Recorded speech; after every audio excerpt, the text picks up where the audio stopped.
Sir, কিছুদিন আগে দুটি গৌরী সংগঠন আত্মসমর্পণকারী সদস্যরা আপনার সঙ্গে দেখা করেছে।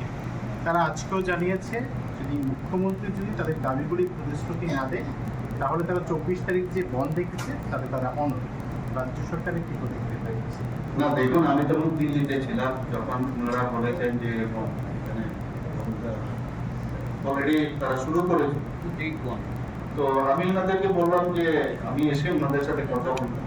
তো সেদিন আমি কথাও বলেছি এবং কথা বলার পরে দেবে বেরিয়ে এবং সব কিছুরই একটা রুলস রেগুলেশন আছে যা মানে অ্যাকর্ড হয়েছে, সে অ্যাকর্ড অনুযায়ী কে কি কাকে কিভাবে চিহ্নিত করা হবে তার বাইরে তো যাওয়া যাবে না।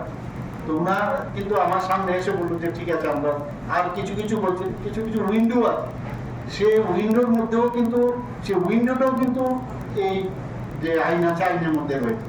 সেখানেও আমি আধিকারিকদের বলেছি যে উইন্ডোর মাধ্যমে যদি কোনো ওদের সুবিধা দেওয়া হয় নিশ্চয়ই করা হবে।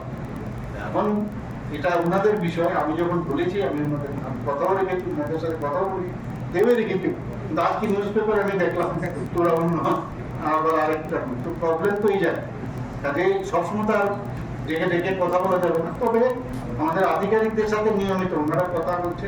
আমি আশা করি ত্রিপুরার উন্নতির স্বার্থে বহুদিন হয়েছে, কাজে এই জায়গার মধ্যে ত্রিপুরাকে আর যে কালো দিনগুলো যাতে ফিরে না আসে তাদের কাছে আমি অনুরোধ করবো যে মিলে কথা বলুন। এগুলো নিয়ে প্রপার কথা হয়েছে এবং এগুলো আপনারা শুনলে ভালো হয়।